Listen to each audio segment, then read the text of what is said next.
Setiap orang pada satu masa di dalam hidupnya hampir pasti pernah mengalami persoalan hukum perdata. Mulai dari hutang yang tidak dibayar, barang yang tidak sesuai dengan pesanan, rusaknya barang oleh seseorang, dan lain sebagainya. Terkadang, dalam beberapa kasus, kita tidak mendapatkan penyelesaian yang memuaskan. Misalkan, dalam hal barang yang kita beli tidak sesuai pesanan. Biasanya, bentuk penyelesaiannya adalah pengembalian atau penukaran barang atau juga pengembalian uang.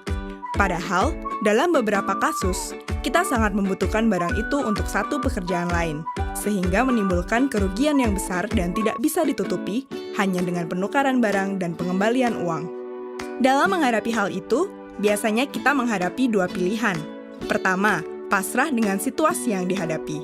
Kedua, mengajukan persoalan tersebut ke pengadilan. Bagi sebagian besar dari kita, menempuh jalan ke pengadilan bukanlah suatu pilihan.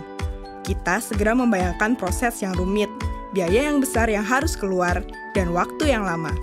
Bahkan, di masyarakat kita, ada sebuah anekdot tentang proses pengadilan yang bilang bahwa bersengketa di pengadilan ibarat memperebutkan kambing, namun bisa kehilangan sapi.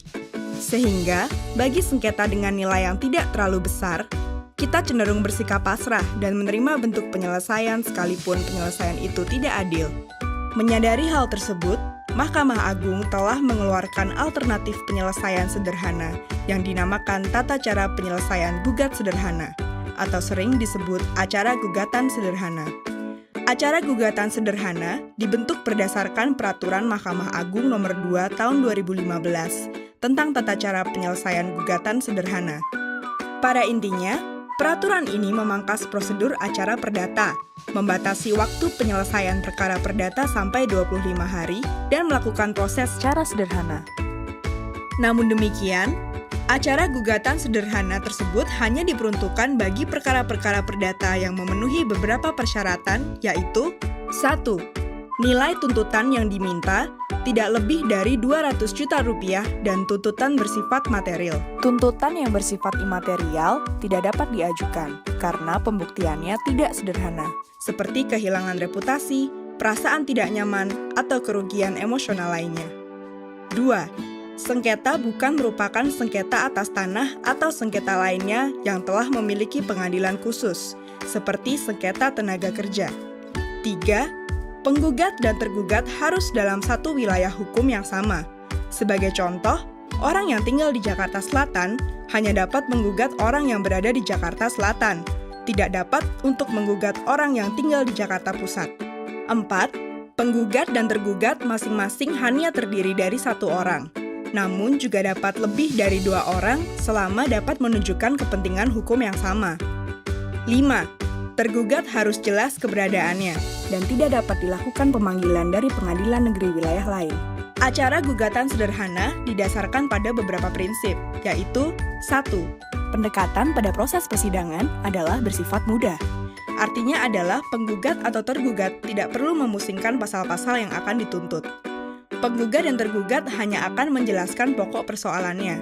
Hakimlah yang akan bersifat aktif untuk menentukan pasal mana yang digunakan dan hal apa saja yang perlu dibuktikan oleh penggugat dan tergugat. Jadi, apabila ingin mengajukan gugatan, maka cukup mengisi formulir yang sudah disediakan di pengadilan. Mereka juga tidak perlu didampingi oleh pengacara. Apabila kesulitan dalam mengajukan gugatan, penggugat akan dibantu oleh petugas pengadilan. 2. Waktu penyelesaian yang cepat. Salah satu tujuan dari acara gugatan sederhana adalah untuk mempersingkat waktu. Pada gugatan acara perdata, waktu penyelesaian rata-rata adalah kurang lebih 450 hari dari tingkat pertama sampai dengan Mahkamah Agung. Acara perdata dapat melalui 3 tingkat pengadilan. Pertama, di pengadilan negeri, kedua, tingkat banding pada pengadilan tinggi, dan ketiga, tingkat kasasi pada Mahkamah Agung.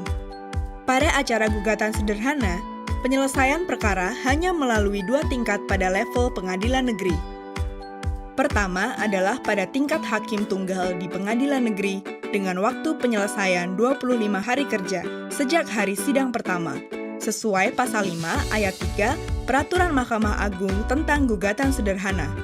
Pada tahapan ini, persidangan akan dilaksanakan oleh hakim tunggal yang memimpin dan memutuskan perkara. Kedua adalah tingkat keberatan oleh majelis hakim di pengadilan negeri. Apabila ada pihak yang tidak puas dengan putusan hakim tunggal, maka dapat mengajukan keberatan di pengadilan negeri yang sama. Adanya upaya keberatan tidak lain adalah untuk menjamin penerapan hukum untuk pencari keadilan, yang waktu penyelesaiannya adalah 7 hari kerja sejak majelis dibentuk. Sesuai pasal 27 Peraturan Mahkamah Agung tentang gugatan sederhana. Pada tahapan ini, perkara akan diperiksa ulang oleh majelis hakim, yang terdiri dari 3 orang hakim, tanpa memeriksa ataupun meminta keterangan tambahan dari para pihak.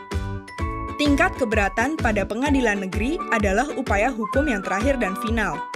Para pihak tidak dapat mengajukan upaya hukum lainnya ke pengadilan tinggi ataupun ke Mahkamah Agung.